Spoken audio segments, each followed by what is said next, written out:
Hello everybody, welcome back. Today as well we have got you another video. In this video I'll show you how you can unlock Snapchat account when permanently or temporarily locked.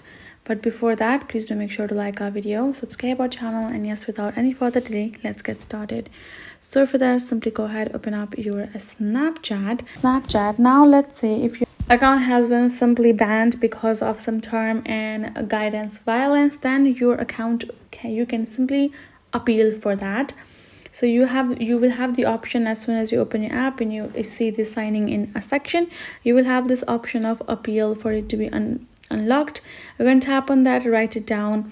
You're going to tap on that and you're going to send an appeal to Snapchat itself, and they will notify you regarding its confirmation on your email. That is one way.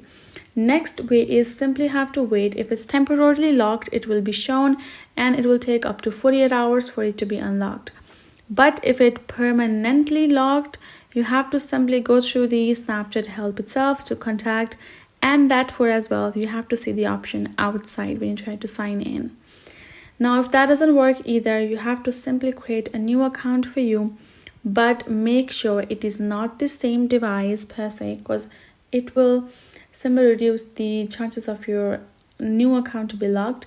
It is another device with another information of your account, like with another phone number, another email number that you're creating with.